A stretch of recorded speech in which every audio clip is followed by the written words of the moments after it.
ini bakalan salah kepencet mungkin ya, terutama jari gua yang agak gendut ini. Yeah, what's up guys, and welcome back to Best in Tech YouTube channel sama gue Malvin. Dan yes, karena udah banyak yang request, gue bakal share ini dia review buat Backbone One Controller edisi collab bareng PlayStation ya. Sekalian gue juga bakal compare nih ke satu alternatif yang juga oke, yaitu yes, ini dia Razer Kishi V2 edisi yang Lightning. Kemarin kita udah pernah bahas yang USB Type-C, sekarang yang udah ada versi Lightning. Dan buat kalian yang pengen beli nih ya, make sure dicek aja ke aplikasi Shopback biar dapat cashback tambahan. Nanti gue juga share lengkap tipsnya pakai aplikasi Shopback. Jadi yes, langsung aja tanpa basa-basi lagi kita mulai videonya. Let's go.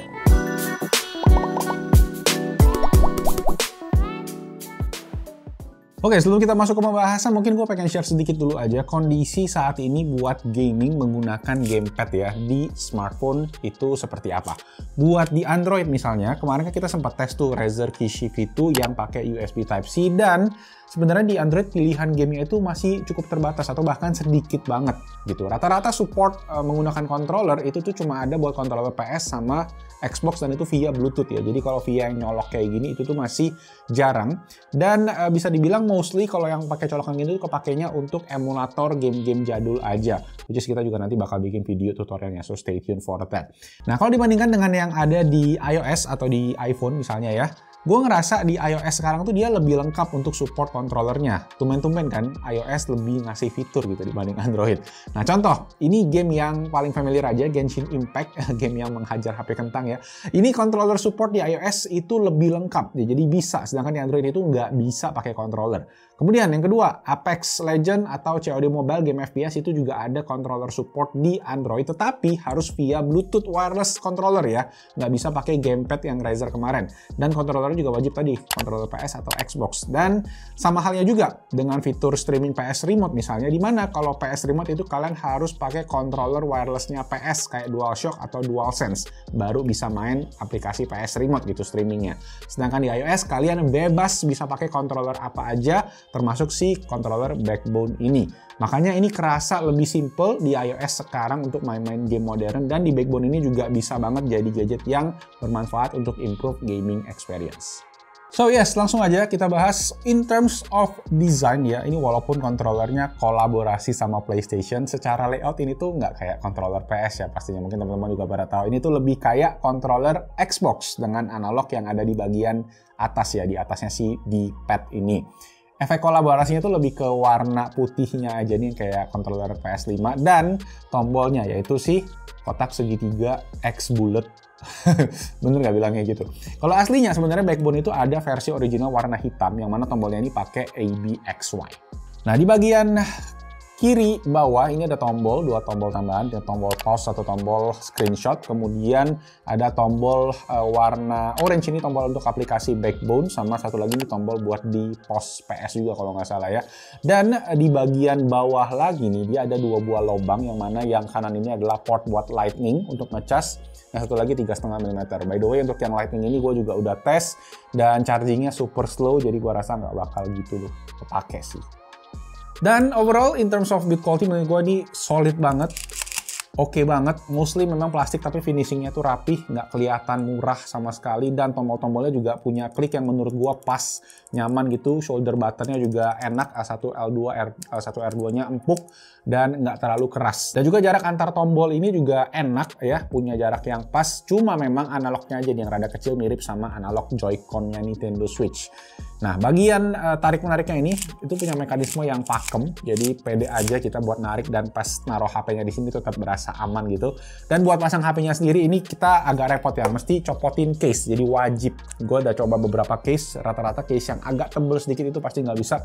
Mungkin case yang tipis banget baru bisa, karena port Lightning-nya ini guys bener-bener emang didesain ngepas banget dengan bagian bawah si iPhone-nya, kayak perfect fit gitu.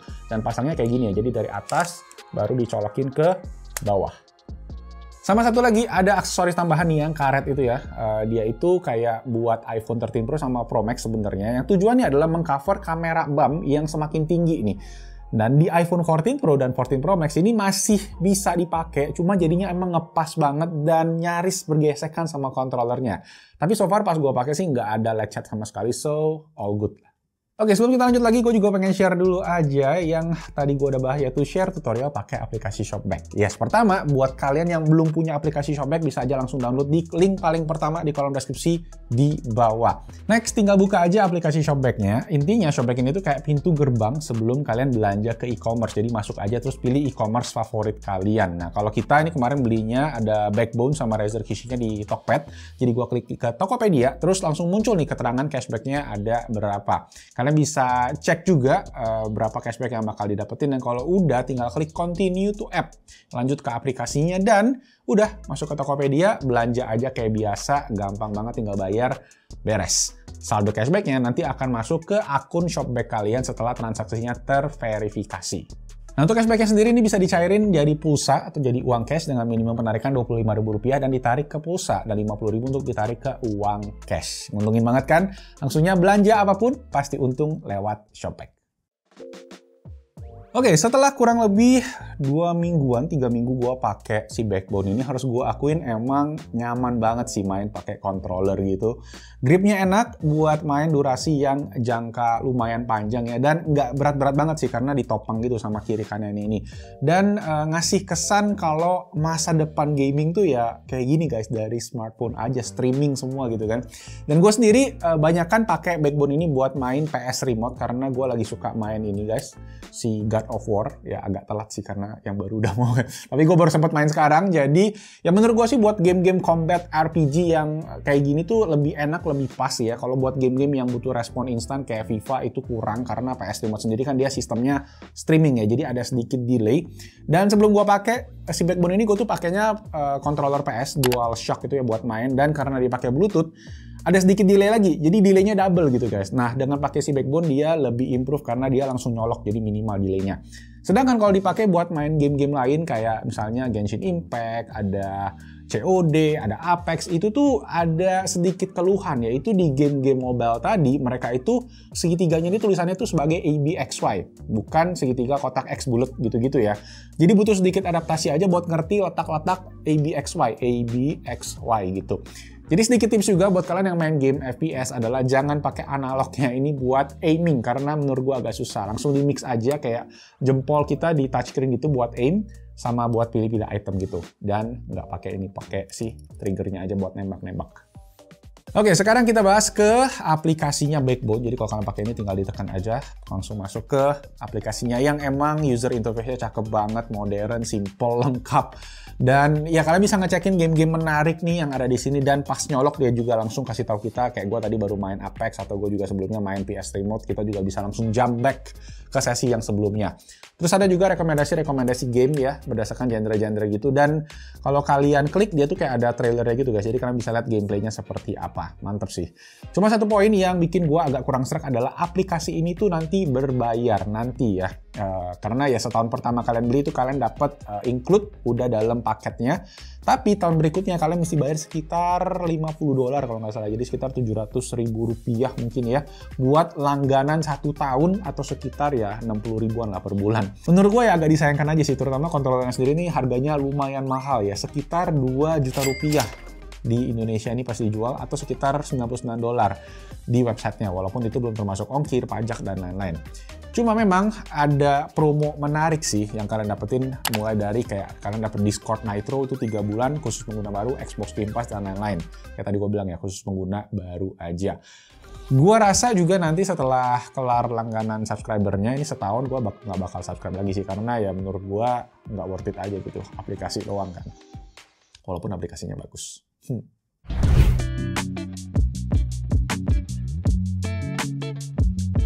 So yes, I think itu tadi buat Backbone One. Nah, sekarang gue pengen coba share sedikit comparison kali ya dengan Razer Kishi V2 yang juga baru aja rilis untuk versi Lightning buat iPhone. Jadi ya saat video ini dibuat sih gamepad ini masih cukup banyak tersedia di pasaran karena si Backbone ini lagi sold out. Cuma kalau ada nanti gue taruh aja linknya di bawah. Makanya ini menarik juga buat dibahas. Secara desain sebenarnya ini kayak 11-12-nya Backbone ya. mirip gitu guys, kayak Razer dapat inspirasi gitu ya dari si Backbone. Karena sebelumnya Razer kan pakai model yang agak sedikit lebih berbeda lah gitu. Nah, in terms of build quality menurut gue ini sama bagusnya. Cuma ada beberapa plus minus aja yang gua temuin. Pertama, dari segi placement tombolnya ini, terutama di bagian tadi ABXY ya. Ini tuh kecil banget spacingnya, dempet banget. Kalau kalian main game yang agak fast pace yang butuh tekan-tekan tombol, ini bakalan salah kepencet mungkin ya, terutama jari gua yang agak gendut-gendut ini. Kemudian untuk tombol shoulder L2 R2 ini juga terbilang agak keras, tapi travelnya lebih jauh, jadi ya plus minus sedikit sih. Gue sempat tanyain juga ke tim Basinotech yang lain dan pada bilang katanya ini lebih enak gitu dibandingin sama yang si Backbone yang lebih lembek. Tapi gue sendiri lebih suka yang Backbone.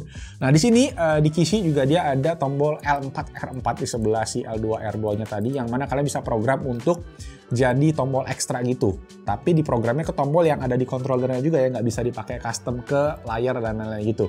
Ya gue sendiri sih nggak gitu kepake, cuma mungkin kalau kalian ada skenario yang kepake, bisa juga di-share aja di kolom comment section di bawah biar teman-teman yang lain juga pada tahu. Oke, satu hal yang gue suka dari Razer Kishi adalah di bagian port lightning-nya ini guys, dimana dia itu ada 2 buah lubang gini ya, yang mana speakernya itu bisa kayak keluarin suara, jadi kayak pass-through kayak gitu, dan suaranya jadi lebih keluar dibandingkan ketika dipakai di Backbone. Nah, bodi bagian belakangnya ini juga kayak ada tekstur gitu, yang mana bikin lebih grippy ketika digenggam gitu guys, lebih enak genggamannya. Cuma keluhan gue adalah di iPhone 14 Pro Max gue terutama itu ya, karena kamera BAM-nya tadi tebel guys, dia itu di bagian ujungnya ini jadi kurang pas, dan bagian kayak berasa nggak pakem, kayak agak suka keluar kayak gitu. Tapi pas dites di iPhone 13 Pro itu nggak ada masalah sama sekali, jadi problemnya itu adalah di kamera BAM-nya aja. Dan terakhir, untuk segi aplikasi sendiri, Razer juga punya namanya Razer Nexus, tapi itu isinya jujur ya kayak plain banget, cuma gambar-gambar games yang compatible, dan ada fitur tambahannya, plus itu juga bisa streaming langsung ke Facebook dan juga ke YouTube. Tapi ya itu, nggak perlu bayar-bayar sih seumur hidup ya, jadi dari kalian beli udah dapat aja aplikasinya.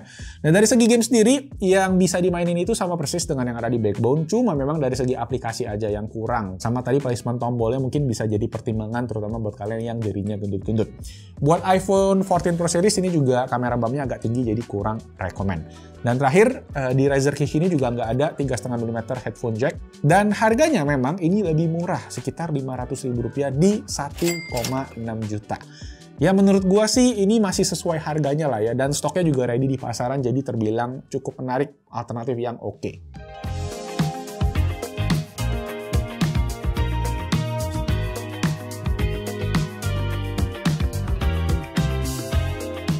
Dan sebelum gua tutup videonya, wajib juga ya buat kalian yang pakai aplikasi Shopback, klik link di bio gua ini guys, langsung daftar aja di deskripsi di bawah. Dan wajib belanja apa aja pasti lewat Shopback ya, karena kalian bisa dapetin iPhone 14 Pro gratis. Beneran loh, double untung kan? Nah udah dapat cashback tiap belanja, bisa dapat iPhone pula gratis versi terbaru. Cuma dengan belanja pakai Shopback aja.